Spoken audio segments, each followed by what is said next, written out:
Pasta 19, Lei 19. Saiba com quem está lidando. Não ofenda a pessoa errada. Julgamento. No mundo há muitos tipos diferentes de pessoas e você não pode esperar que todas reajam da mesma forma às suas estratégias. Engane ou passe a perna em certas pessoas e elas vão passar o resto da vida procurando se vingar de você. São lobos em pele de cordeiro. Cuidado ao escolher suas vítimas e adversários, portanto, jamais ofenda ou engane a pessoa errada. Adversários, otários e vítimas. Tipologia preliminar. Na sua ascensão ao poder, você pode cruzar com vários tipos de adversários, otários e vítimas. A arte do poder na sua forma mais refinada está em saber distinguir lobos de cordeiros, raposas de lebres, gaviões de abutres. Se você fizer bem essa distinção, conseguirá o que quer, sem precisar coagir ninguém. Mas se lidar às cegas com quem quer que cruzar o seu caminho, viverá em constante pesar, se chegar a viver tanto assim. Ser capaz de reconhecer os tipos de pessoas e agir de acordo é importantíssimo. Os tipos a seguir são os 5 mais perigosos e difíceis da selva, conforme identificados por artistas, vigaristas ou não, do passado. O homem arrogante e orgulhoso. Embora ele possa inicialmente disfarçar isso, a suscetibilidade orgulhosa deste homem o torna muito perigoso. Ao mais leve sinal, ele quer se vingar de uma forma extremamente violenta. Você pode dizer, mas eu só falei isso e aquilo numa festa onde estavam todos bêbados. Não importa. Não há sanidade na sua reação exagerada. Portanto, não perca tempo tentando entendê-lo. Se em algum momento, ao lidar com uma pessoa, você perceber um orgulho exageradamente sensível e ativo, fuja. Seja lá o que você estiver esperando dela, não vale a pena. O homem irremediavelmente inseguro. Este homem está relacionado com o tipo orgulhoso e arrogante, mas é menos violento e mais difícil de identificar. Seu ego é frágil, sua noção de identidade insegura, e se ele se sentir enganado ou atacado, a mágoa fica contida. Ele o irá mordendo aos poucos e vai levar um tempão para essa mordida aumentar e você perceber o que está acontecendo. Se você descobrir que enganou ou magoou um homem desses, suma por um bom tempo. Não fique por perto, ou ele o irá mordiscando até você morrer. O desconfiado. Outra variante dos tipos acima é um futuro Stalin. Ele vê o que ele quer ver, em geral, o pior, nas outras pessoas e imagina que todos estão atrás dele. O desconfiado é, de fato, menos perigoso dos três. Genuinamente desequilibrado, ele é fácil de enganar, assim como o próprio Stalin era constantemente iludido. Jogue com a sua natureza desconfiada para fazê-lo se voltar contra as outras pessoas. Mas se você se tornar o alvo das suas desconfianças, cuidado. A serpente de longa memória. Se magoado ou enganado, este homem não demonstrará superficialmente a sua raiva. Ele vai calcular e aguardar. Depois, quando estiver em posição de virar a mesa, irá reclamar uma vingança marcada por uma fria sagacidade. Reconheça este homem por sua cautela e astúcia em diferentes áreas da sua vida. Ele costuma ser frio e insensível. Redobre a sua atenção com esta serpente, e se você de alguma forma o feriu, esmague-o totalmente, ou tire-o da sua frente.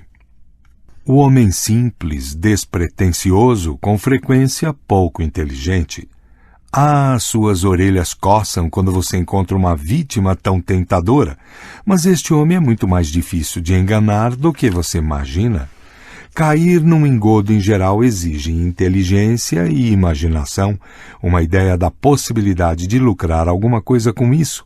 O homem bronco não morde a isca porque não a reconhece. Ele é distraído a este ponto. O perigo não é que este homem vá magoá-lo ou querer se vingar, mas tentar enganá-lo é simplesmente perda de tempo, energia e recursos, e até da sua sanidade mental.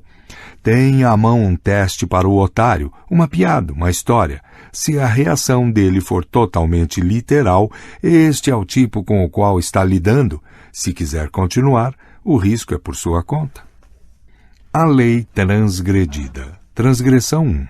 No princípio do século XIII, Mohammed Shah de Khwarezm conseguiu, depois de muitas guerras, formar um enorme império, estendendo-se ao oeste até a atual Turquia e ao sul até o Afeganistão. O centro do império era a grande capital asiática de Samarcande. O Shah tinha um poderoso e bem treinado exército e podia mobilizar 200.000 guerreiros em poucos dias. Em 1219, Mohammed recebeu uma embaixada de um novo líder tribal do Oriente, Gengis Khan. Vinham cheios de presentes para o grande Mohammed, representando as mais finas mercadorias do pequeno, porém crescente império mongol de Khan. Gengis Khan queria reabrir a rota da seda em direção à Europa e se oferecia para dividi-la com Muhammad, prometendo em troca a paz entre os dois impérios. Muhammad não conhecia este novo rico do Oriente, que estava lhe parecendo, era extremamente arrogante, tentando falar de igual para igual com alguém nitidamente superior. Ele ignorou a oferta de Khan. Khan tentou de novo. Desta vez mandou uma caravana com 100 camelos, transportando os artigos mais raros que havia saqueado da China. Antes que a caravana chegasse a Muhammad, entretanto, Inaushik, governante de uma região na fronteira com Samarcande, pilhou-a para si e executou seus líderes. Gengis Khan estava certo de que tinha sido um engano, que Inaushik tinha agido sem a aprovação de Muhammad, e lhe enviou mais uma missão, reiterando sua oferta e pedindo punição para o governante. Desta vez, o próprio Muhammad mandou decapitar um dos embaixadores e mandou os outros de volta com as cabeças raspadas, um insulto terrível segundo o código de honra mongol. Khan mandou uma mensagem ao Shah. Você escolheu a guerra. O que acontecer, acontecerá. E o que será isso, não sabemos. Só Deus sabe. Mobilizando suas forças, em 1220, ele atacou a província de Inaushik, onde tomou a capital, capturou o governante e o mandou executar derramando prata derretida nos seus olhos e ouvidos. No ano seguinte, Khan liderou uma série de guerrilhas contra o exército muito maior do Shah. Seu método era novidade na época. Seus soldados a cavalo moviam-se muito rápido e tinham dominado a arte de atirar com arco e flecha montados. A rapidez e flexibilidade de suas forças confundiu Muhammad quanto às suas intenções e as direções de seus movimentos. Ele acabou conseguindo cercar e depois tomar Samarcande. Muhammad fugiu e um ano depois morreu, seu vasto império quebrado e destruído. Gengis Khan era o único senhor de Samarcande, da Rota da Seda e da maior parte do norte da Ásia. Interpretação. Não pense jamais que a pessoa com quem está lidando é mais fraca ou menos importante do que você. Alguns homens demoram para se ofender, o que pode levar você a achar que são insensíveis e a não se preocupar em insultá-los, mas ofendidos na sua honra e orgulho, partirão para cima de você com uma violência que parece repentina e exagerada pela demora da reação. Se você quer se opor a alguém, é melhor agir com educação e respeito, mesmo achando a solicitação atrevida ou a oferta absurda. Não rejeite as pessoas, insultando-as antes de conhecê-las melhor. Você pode estar lidando com um Gengis Khan. Transgressão 2. No fim da década de 1910, alguns dos melhores escroques da América formaram uma coligação de vigaristas sediada em Denver, Colorado. Nos meses de inverno, eles se espalhavam pelos estados do sul, exercendo seu ofício. Em 1920, Joe Furey, um dos líderes da coligação, agia no Texas, ganhando milhares de dólares com os clássicos contos do vigário. Em Fort Worth, ele conheceu um otário chamado J. Frank Norfleet, pecuarista, dono de uma grande fazenda. Norfleet caiu no logro. Crente que ia ganhar muito dinheiro, ele zerou a sua conta em $45 mil no banco e entregou tudo nas mãos de Furey e um dos seus confederados. Dias depois recebeu seus milhões, um punhado de dólares verdadeiros envolvendo um maço de recortes de jornal. Furey e seus homens tinham aplicado esse conto uma centena de vezes, e o otário ficava em geral tão constrangido com a sua ingenuidade que aprendia quieto a lição e aceitava o prejuízo. Mas Norfleet não era um trouxa igual aos outros. Foi procurar a polícia, que o avisou de que não poderia fazer muita coisa. Então eu mesmo vou atrás desse pessoal, disse Norfleet aos detetives. Eu os pegarei também, nem que tenha que levar a vida inteira fazendo isso. Sua mulher assumiu a fazenda enquanto Norfleet vasculhava o país, procurando outras pessoas que tivessem caído no mesmo jogo. Um desses otários se apresentou e os dois identificaram um dos trapaceiros em São Francisco, conseguindo que ele fosse preso. O sujeito preferiu se suicidar a ficar muito tempo na prisão. Norfleet foi em frente, localizou outro vigarista em Montana, amarrou-o como um novilho e o arrastou pelas ruas enlameadas até a prisão da cidade. Ele viajou não só pelo país inteiro, como foi até a Inglaterra, Canadá e México, atrás de Joe Furey, e também do braço direito de Furey, W.B. Spencer. Encontrando Spencer em Montreal, Norfleet o perseguiu pelas ruas. Spencer conseguiu escapar, mas o fazendeiro ficou no seu rastro e o pegou em Salt Lake City. Preferindo a misericórdia da lei e a ira de Norfleet, Spencer se entregou. Norfleet encontrou Furey em Jacksonville, na Flórida, e o arrastou pessoalmente para enfrentar a justiça no Texas. Mas não ficou por aí. Continuou até Denver, determinado a desfazer toda a coligação. Gastando não só muito dinheiro, mas também outro ano da sua vida, ele conseguiu colocar atrás das grades todos os líderes da coligação de vigaristas. Até quem ele não conseguiu pegar ficou tão assustado que acabou se entregando. Depois de 5 anos de perseguições, Norfleet tinha destruído sozinho a maior confederação de vigaristas do país. O esforço levou à falência e acabou com seu casamento, mas ele morreu satisfeito. Interpretação. Os homens, na sua maioria, aceitam a humilhação de terem sido enganados com uma certa resignação. Eles aprendem a lição reconhecendo que nada é gratuito e que foi a sua própria ganância pelo dinheiro fácil que os derrubou. Alguns, entretanto, recusam-se a engolir o sapo. Em vez de refletir sobre a própria ingenuidade e avareza, eles se consideram vítimas totalmente inocentes. Homens assim podem parecer estar pregando a justiça e a honestidade, mas, na verdade, são pessoas excessivamente inseguras. O fato de terem passado por idiotas, de terem sido enganados, ativou essa insegurança e eles ficam desesperados para consertar o dano. A vingança pelo constrangimento de ter sido espoliado valeu a fazenda hipotecada, o casamento arruinado e os anos a fio pedindo dinheiro emprestado e morando em hotéis baratos? Para os Norfleet da vida, livrar-se desse constrangimento vale qualquer preço. Todo mundo é inseguro e quase sempre a melhor maneira de se enganar um trouxa é jogando com suas inseguranças. Mas quando se trata de poder, tudo é uma questão de grau, e a pessoa decididamente mais insegura do que a média dos mortais representa um grande perigo. Cuidado! Se você pratica algum tipo de fraude ou dissimulação, estude bem a sua vítima. A insegurança e a fragilidade do ego de algumas pessoas não suportam a mais leve ofensa. Para saber se está lidando com um desses tipos, teste-o primeiro. Brinque de leve, digamos, às suas custas. A pessoa confiante achará graça. A excessivamente insegura reagirá como a um insulto pessoal. Se você desconfia de que está lidando com um tipo assim, procure outra vítima. Transgressão 3.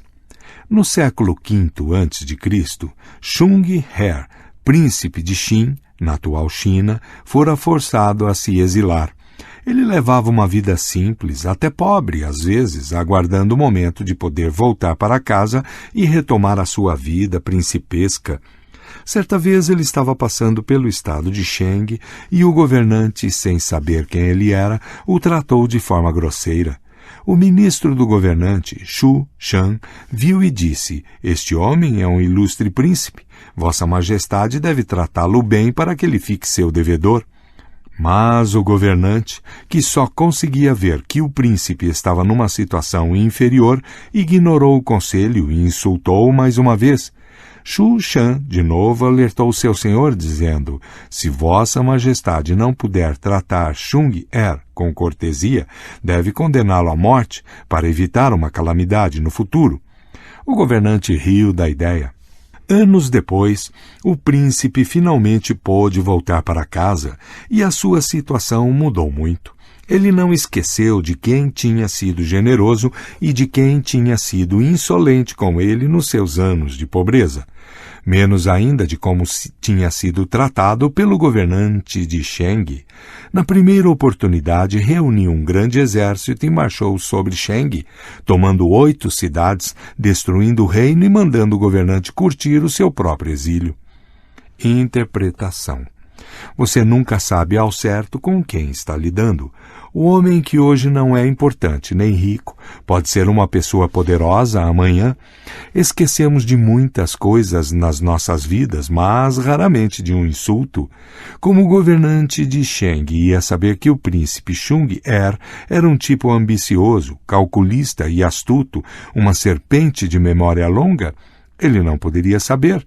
Você talvez diga, mas se não podia, era melhor não desafiar a sorte tentando descobrir. Nada se ganha insultando desnecessariamente alguém. Controle o seu impulso de ofender, mesmo que o outro se mostre fraco. A satisfação não é tão grande assim, comparada com o perigo de que essa pessoa um dia esteja em condições de ferir você. Transgressão 4. O ano de 1920 foi particularmente ruim para os marchands americanos. Os grandes compradores, a geração dos grandes capitalistas exploradores do século anterior, estavam chegando a uma idade em que morriam como moscas e não surgia nenhum outro milionário para substituí-los. As coisas iam tão mal que alguns grandes marchands resolveram se unir, fato inusitado, pois em geral eles se relacionam como cães e gatos. Joseph Duvain, que vendia para os magnatas mais ricos dos Estados Unidos, estava sofrendo mais do que os outros naquele ano, por isso resolveu concordar com a aliança. O grupo agora era formado pelos 5 maiores marchands do país. Procurando um novo cliente, eles decidiram que sua única esperança era Henry Ford, na época o homem mais rico da América. Ford ainda não se arriscara no mercado de arte e era um alvo tão grande que fazia sentido eles trabalharem em conjunto. Os marchands resolveram montar uma relação com os 100 melhores quadros do mundo, que por acaso eles tinham todos em estoque, e oferecer o lote a Ford. Com apenas uma compra, ele se tornaria o maior colecionador de arte do mundo.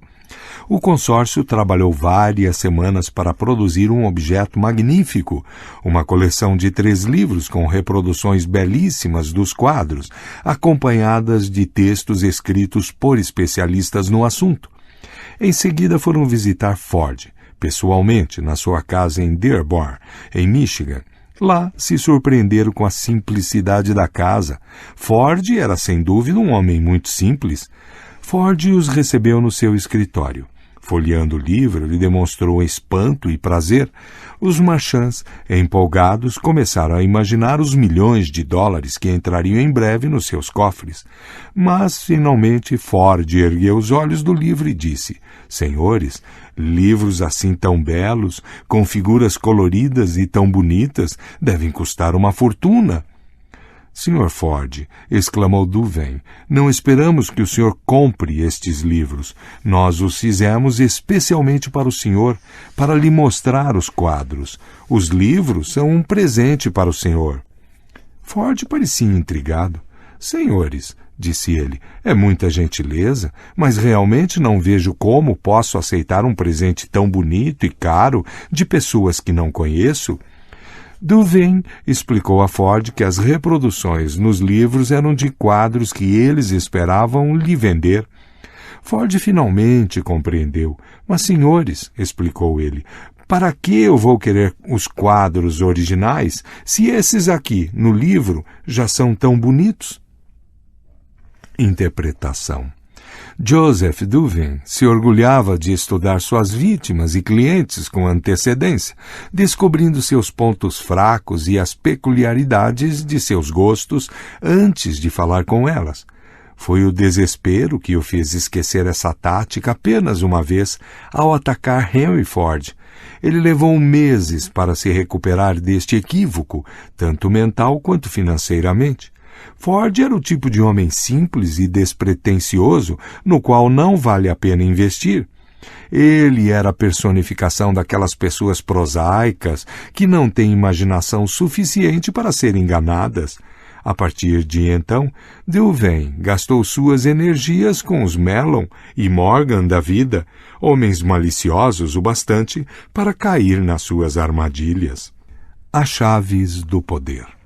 Saber avaliar as pessoas e conhecer com quem você está lidando é o mais importante para conquistar e manter o poder. Sem essa habilidade, você fica cego. Não só ofenderá as pessoas erradas, como escolherá para trabalhar os tipos errados e pensará que está elogiando as pessoas quando, na verdade, as está insultando. Antes de iniciar qualquer movimento, avalie a sua vítima ou adversário em potencial.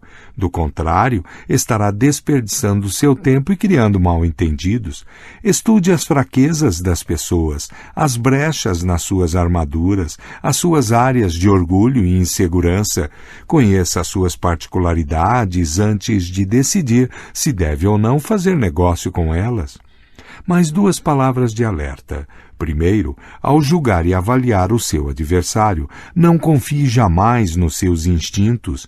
Você cometerá o maior erro da sua vida se confiar em indicadores tão imprecisos. Nada pode substituir o conhecimento concreto. Estude e espione o seu adversário pelo tempo que for necessário. Valerá a pena a longo prazo.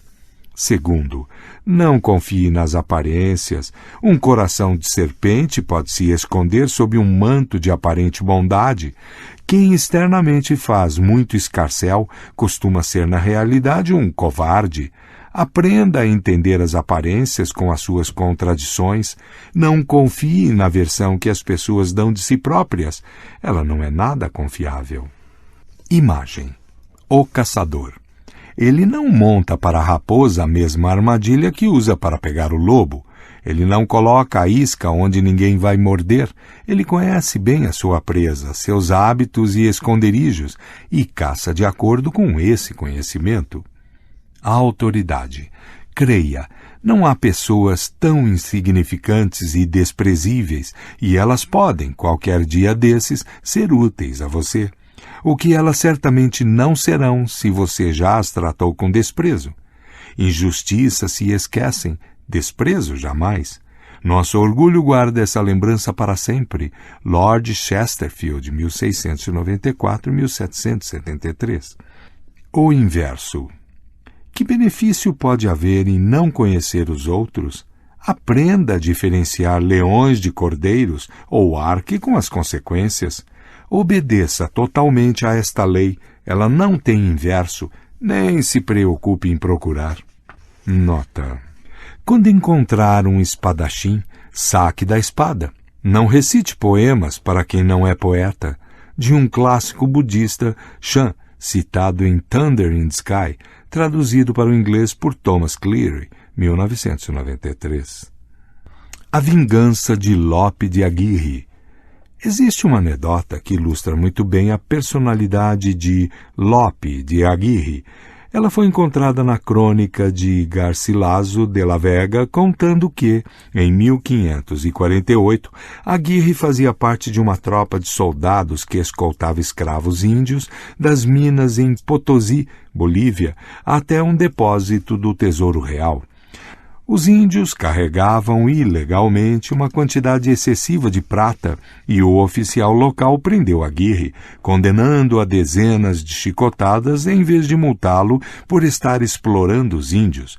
O soldado Aguirre, ao receber a sentença, disse ao alcaide que ao chicote ele preferia ser condenado à morte, pois que era fidalgo de nascimento. Tudo isso não teve nenhum efeito sobre o alcaide, que mandou o carrasco, uma besta, executar a sentença. O carrasco foi até a prisão e colocou Aguirre sobre o animal. Fizeram o animal andar e ele recebeu as chicotadas. Livre, Aguirre anunciou a sua intenção de matar o oficial que o havia condenado, o alcaide Esquivel. O tempo de serviço de Esquivel expirou e ele fugiu para Lima, 2.000 quilômetros dali, mas em 15 dias Aguirre o encontrou lá. O assustado juiz viajou para Quito, mais 2.400 quilômetros, e em 20 dias lá chegou Aguirre. Quando Esquivel soube da sua presença, segundo Garcilaso, fez outra viagem de 3.000 quilômetros para Cusco, mas em poucos dias Aguirre também chegou, tendo viajado a pé e descalço, dizendo que um homem açoitado não viaja a cavalo ou vai onde pode ser visto. Desta forma, Aguirre seguiu seu juiz por 3 anos e 4 meses. Exausto com a perseguição, Esquivel ficou em Cusco, cidade cujo governo era tão rígido que ele achou que estaria a salvo de Aguirre. Alugou uma casa perto da catedral e não se aventurava a sair sem uma espada e uma adaga. Entretanto, numa certa segunda-feira, ao meio-dia, Aguirre entrou na sua casa e, depois de percorrê-la toda, tendo atravessado o corredor, um salão, uma alcova e o quarto particular onde o juiz guardava seus livros, finalmente o encontrou dormindo, debruçado sobre um deles, e o matou a facadas. O assassino então saiu, mas na porta de casa percebeu que tinha esquecido o chapéu e teve a temeridade de voltar para pegá-lo e aí foi embora. The Golden Dream. Seekers of El Dorado, Walter Chapman, 1967. O Corvo e a Ovelha. Um impertinente corvo aboletou-se nas costas de uma ovelha. A ovelha, muito a contragosto, o carregou para cima e para baixo durante um bom tempo, mas acabou dizendo: se você tratasse um cachorro assim, já teria recebido dos seus dentes afiados o que merece. Ao que o corvo respondeu: desprezo o fraco e obedeço ao forte, sei a quem posso intimidar e a quem devo adular, e assim espero viver até ficar bem velho.